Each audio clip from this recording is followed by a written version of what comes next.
Part 1. Questions 1 to 8. Directions. In this part, you will hear 8 short announcements, or instructions. There is one question for each announcement or instruction. For each question, choose the right answer, A, B, C or D.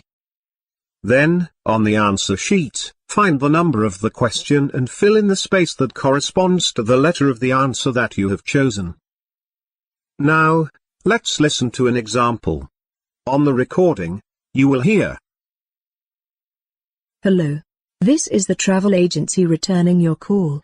You left a message about the holiday you've booked, asking which meals are included in the cost during your stay at Sunny Hotel. Lunch and dinner are free, but if you wish to have breakfast in the hotel, you will need to pay an extra amount of money, depending on what you order. Let me know if I can help you with any other information. Goodbye. On the test book, you will read, which meal is not included in the price of the holiday. A. Breakfast. B. Lunch. C. Dinner. D. All. The correct answer is A. Breakfast. Now, let's begin with the first question. First, you'll have some time to read the questions 1 to 8.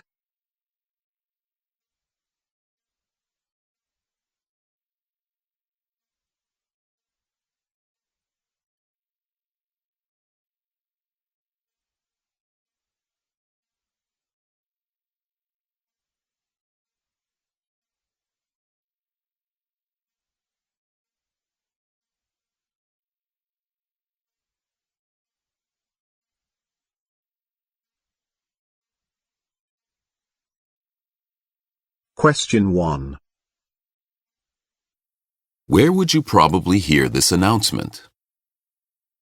Good morning, everyone. Please remember we have a meeting today in the large meeting hall on the 2nd floor at 10 o'clock this morning. All staff must attend. We will talk about the move to our new office building. We will move next Monday, so you need to know what to do and where you need to be on Monday. So please make sure that you are on time for today's meeting.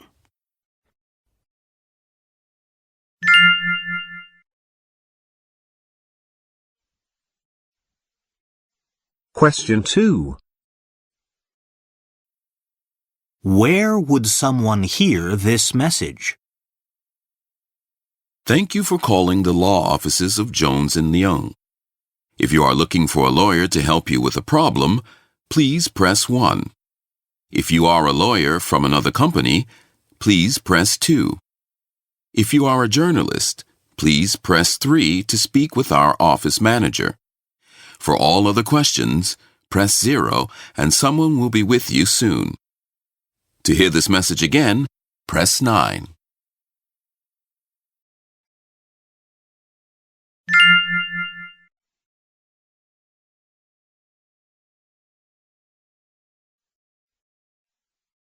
Question 3. How long are the classes? Remember, everyone needs to attend the sales training this Wednesday. The first class will start at 9 o'clock. At 10:30, we'll have a short coffee break. The second class will start at 10:45. We'll have lunch from 12:15. The third class will start at 1:30 p.m., then a short break.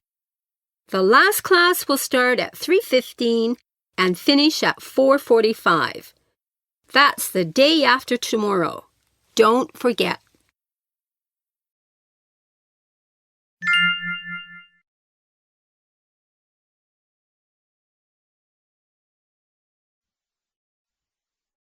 Question 4. What should Jen do tomorrow? Hi, everyone. Meet Jen. She'll be joining our team starting today. Jen worked in the head office for 5 years, but from today, she'll be working with us. Please note that Jen's email address is her home address because she doesn't have her new office email address yet. When Jen gets her new office email address tomorrow, she'll give her new address to everyone.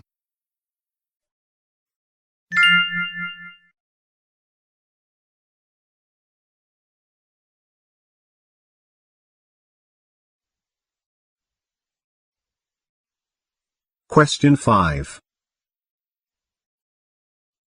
What is the purpose of this announcement?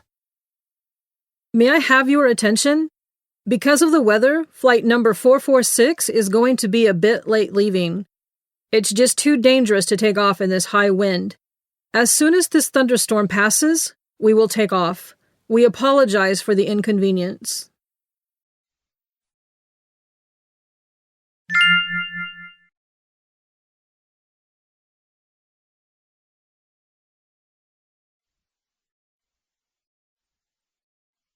Question 6.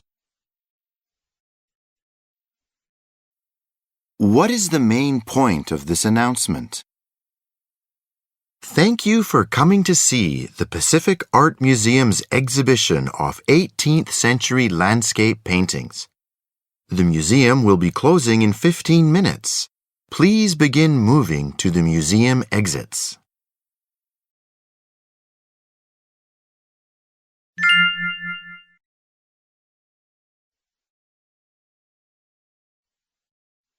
Question 7.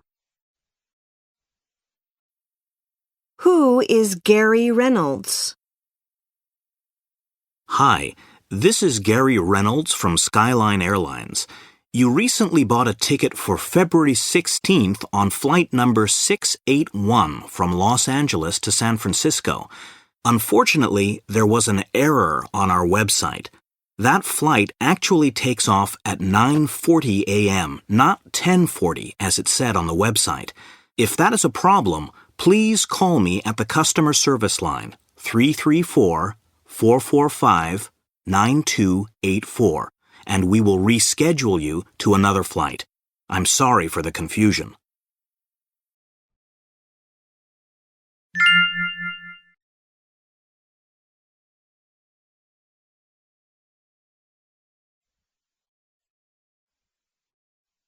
Question 8. What does the woman recommend the listeners do? Ladies and gentlemen, I'm very sorry we woke you up in the middle of the night. There was a small fire in the hotel's kitchen, but everything is okay now. The fire department has put out the fire. You can return to your rooms. It's completely safe. We're very sorry for the trouble.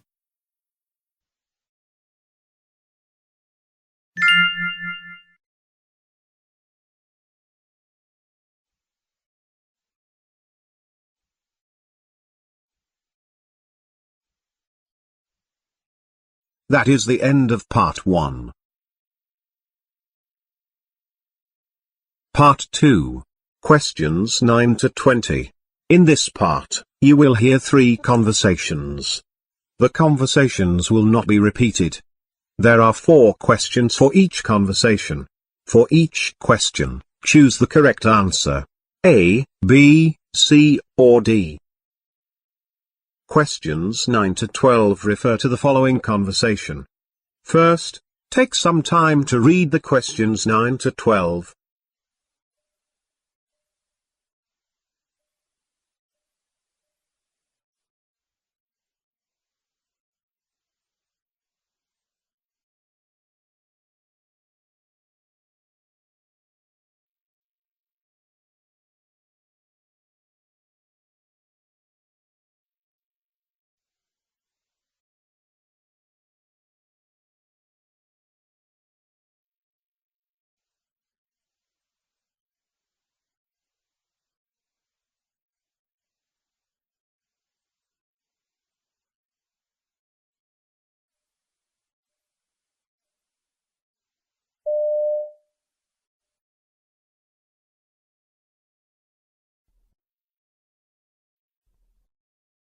Hi, Professor Smith. Do you have a few minutes? Sure. How can I help?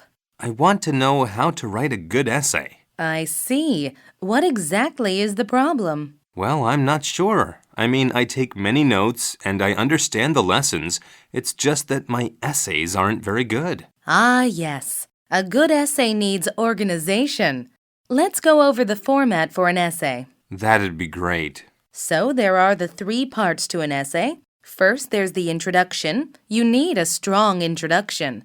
This gives the main idea for your whole essay, okay? That makes sense. Next, there are the body paragraphs. They provide evidence or details for your main idea. Okay. I think I should write this down. Yes, that is a good idea. Okay. Can you tell me about body paragraphs again? Sure. The body paragraphs provide evidence or details. Oh, right. And then there's your conclusion. The conclusion is just a summary of your main idea. Wow, I've never thought of it that way. Yes, it can make a big difference. Good organization is important for essay writing.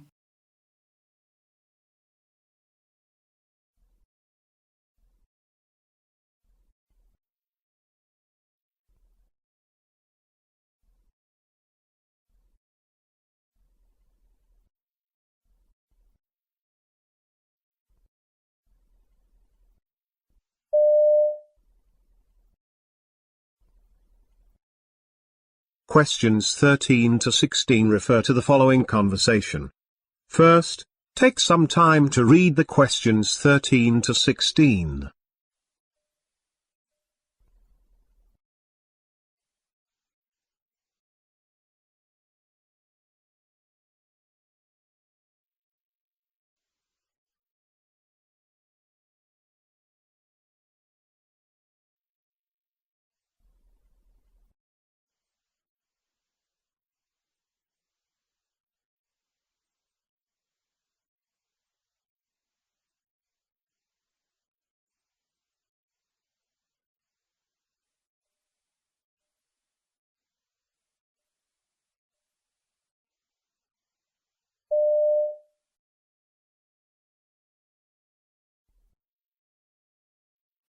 Hi, are you in charge of the Student Tutoring Center? No, but I do tutor here. Well, I need help with my mathematics classwork.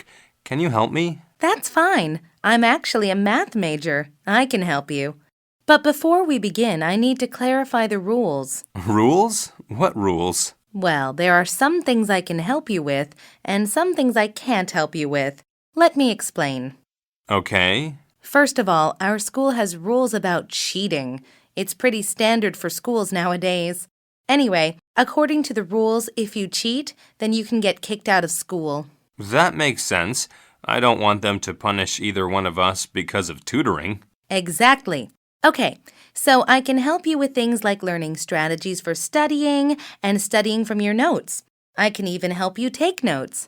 However, when it comes to classwork and homework, you're on your own. Are we all clear? I think that's fair.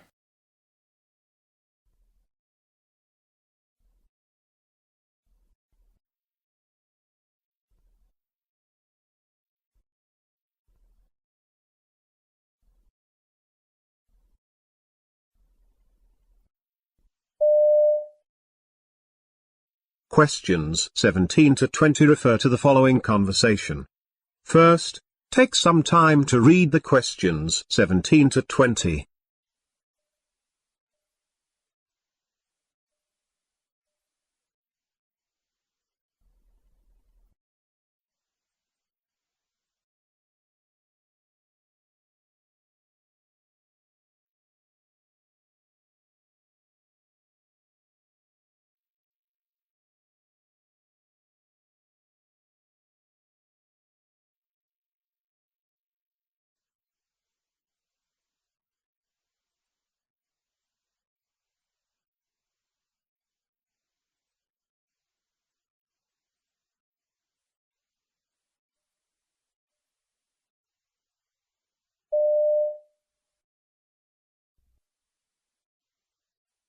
Hi, can I help you with anything? Hi, Professor.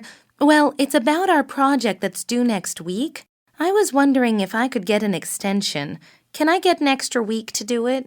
Why are you asking? I normally wouldn't, but I've been really sick and I was absent from a few of your lectures. Well, I'm sorry, but I can't give you an extension. However, I can suggest a couple of ways to make up for lost time. I hope so. I really need a good grade or I could lose my scholarship. Then I wouldn't be able to pay my tuition. You'll be fine. Here's what you can do. Borrow one of your classmates' notes from the lectures that you missed. Ask if he or she can help explain them to you. Okay. Or you can go to the library and do the research yourself. I can give you an outline of the lectures that you missed. You can look up the main information. Either way, you should be fine. Yeah, I guess you're right.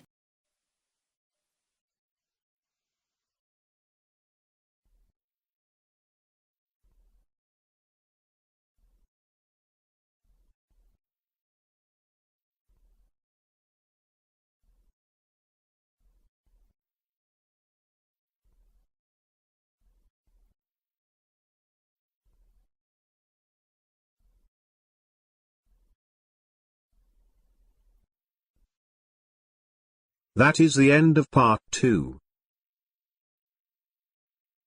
Part 3. Questions 21 to 35. In this part, you will hear 3 talks, lectures or conversations. The talks, lectures or conversations will not be repeated. There are 5 questions for each talk, lecture or conversation. For each question, choose the right answer. A, B, C or D. Questions 21 to 25 refer to the following professor's lecture. First, take some time to read the questions 21 to 25.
So I really appreciate your talking with me about this.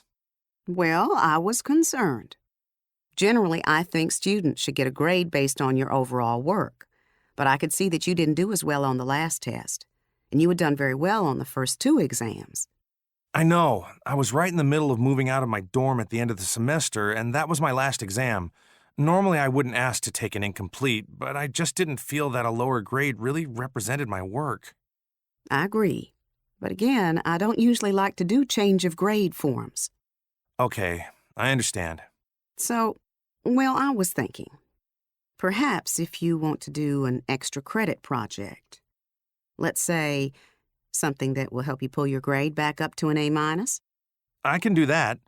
Look, it's so important that I maintain very good grades. My financial aid package requires that I do. I can understand that. So what should I do? Okay, here's the deal. You write a 5-page paper on Shakespeare's worst play, and I mean you have to have read all of them to decide what his worst play was. And tell me why you think so. Wow, that's... You want to get that change of grade, right? Right, yeah, of course. Fine. So you'll have 2 weeks to write this paper. Shouldn't take you too long if you've done your reading. Oh, I have. I've read all the plays, and I think I know which one I'm going to choose. Fine, don't tell me. Surprise me. I will. So what happens if I do a good job on the paper? Then I will fill out the forms for a change of grade. It takes a few weeks after that, but the new grade should go on your transcript afterwards. Okay, I guess I will have to go to the library over semester break. Thanks for your understanding.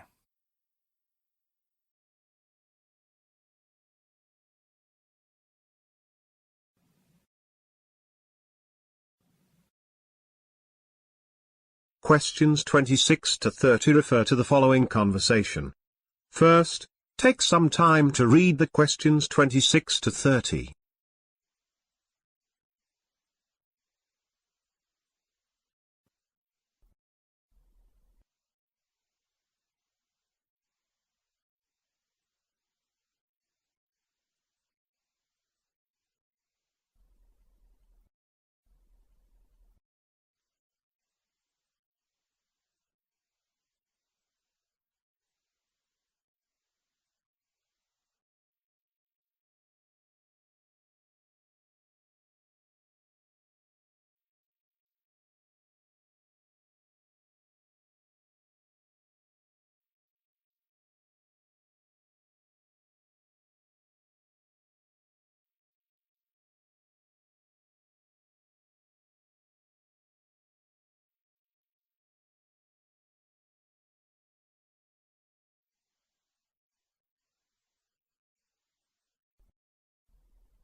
Hi, I really need your help.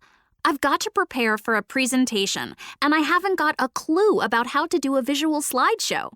Well, that's why we're here. We have tutors who know all the word processing and presentation programs. Do you know what presentation viewer program you want to use? I have no idea. Which is best? That depends on what you want to do. Is your presentation just text, or do you want to use visuals with all the bells and whistles? You mean like images and graphics and things that move around on the screen? Exactly. You can include sounds or video too. Yes, absolutely. The better it looks, the better I hope my grade will be. Oh, I think it's important that a presentation look good, but you have to have the substance too. I guess so. You know what I mean. If you have a good foundation for your presentation, you'll be fine. Oh, right. Anyway, I would advise you to use this presentation viewer program because it's pretty intuitive. You can figure it out as you go along. I've never really tried it. After your tutorial, I think you'll find it's pretty simple. Speaking of which, when do you want to schedule your tutoring session? As soon as possible. My presentation is next week, and I'm nervous about speaking in front of other people anyway.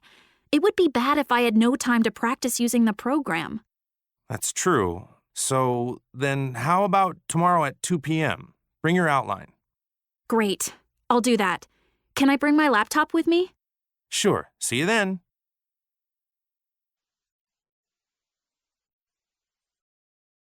Questions 31 to 35 refer to the following professor's lecture. First, take some time to read the questions 31 to 35.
With unemployment rampant in the economic depression of the 1930s, the government established a program to put people to work.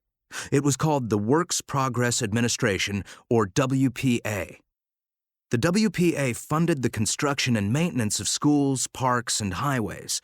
A small subdivision of the WPA, the Federal Arts Project, or FAP, was dedicated to employing artists.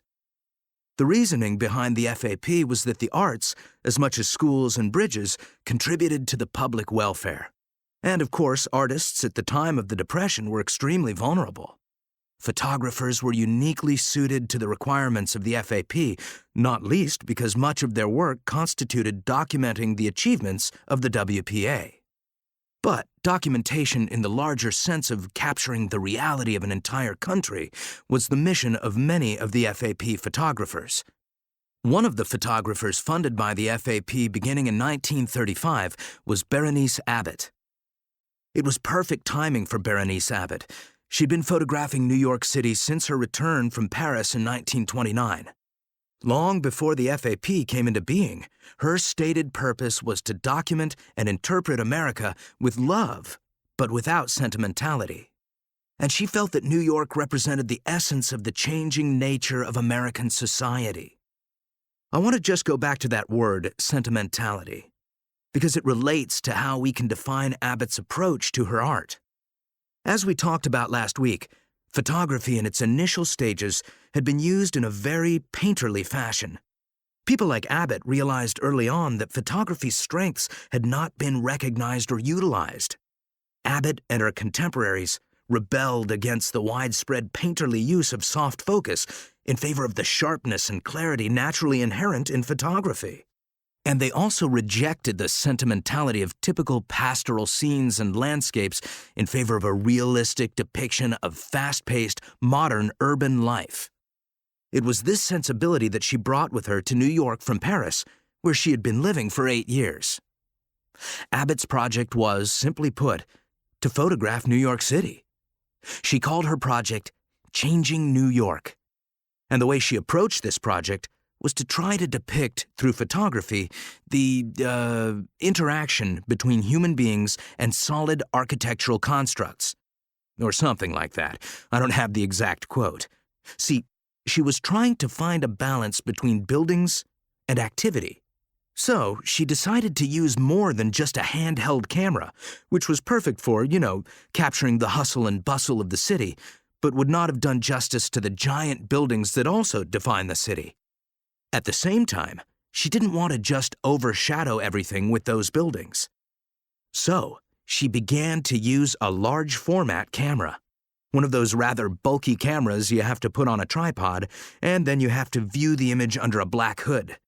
Difficult to carry around, but it widened her vision. It allowed her to capture the size of massive modern buildings and also to juxtapose them in a shot with older, humbler ones. And to keep the life in her shots, she would often wait until someone passed by and make sure they were in the frame. Or she would ask people to walk through or stand in the frame. So she ended up using the large view camera for most of the work. Well, this Changing New York collection of 305 photographs is really a remarkable achievement. Its images are so powerful that Abbott is considered by many to be one of the 20th century's greatest photographers. In fact, one more contemporary photographer, Douglas Lever, was so inspired by her work that in the 1990s he decided to re-photograph Abbott's New York photos. Imagine this. Lever went to the same locations, on the same day and same time with the identical camera that Abbott had used. He reframed Abbott's shots as exactly as possible. Why would someone do that? I have to admit, when I first heard about this, I was skeptical of one artist copying another so completely. But then I saw the photographs, and the amazing thing about them is that if you put them side by side with Abbott's, you see that they are a logical extension of her work. They take you even deeper into the contrast between the old and the new that Abbott so expertly revealed in the 1930s.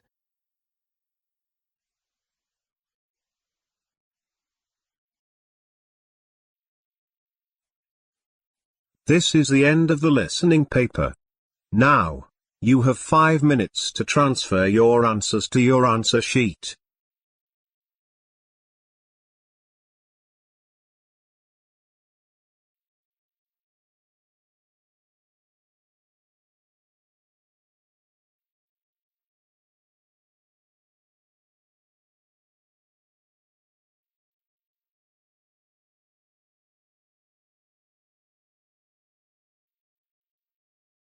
Được thành lập 2018 bởi nhóm giáo viên đã có nhiều năm công tác tại các trung tâm lớn uy tín ở thành phố Hồ Chí Minh, The Arts Focus không chỉ có các bạn học viên giỏi là các bạn tiến sĩ, bác sĩ, nghiên cứu sinh, các bạn học trường chuyên, mà còn có các bạn học sinh lớp thường đạt được điểm số IELTS và TOEIC cao nhờ vào phát triển được năng lực tiếng Anh thực thụ. Khác biệt với các trung tâm lớn, đông đúc, dùng chung một quyển giáo trình rập khuôn cho hàng ngàn học viên, lúc đi thi gây nhàm chán cho giám khảo chấm điểm. Đa số các chương trình online hay học trực tiếp tại thành phố Hồ Chí Minh của The Arts Focus chỉ tầm 3 đến 7 học viên, dễ dàng theo sát các bạn, giúp tối đa hóa điểm số nhờ tích hợp nhiều phương pháp trong suốt quá trình giảng dạy. 100% lớp học luyện đề được hướng dẫn bởi thầy Quốc Khánh, IELTS 8.5, Reading 9.0, Listening 9.0 và không có ban điểm nào dưới 8. Các bạn có thể theo học tại quận 6, quận 2, quận 9 và quận 11. Nếu các bạn ở xa, có thể chọn hình thức học online, giáo viên vẫn có thể theo sát được các bạn vì sĩ số lớp vừa phải. Waves rolling in so slow. Trust the tide, let go. Ooh, yeah. Deep blue, take me home. Feel the calm in my soul. Stars above guide me right. Moonlight whispers through the night. Ocean breath pure and true. Every wave brings me you. In the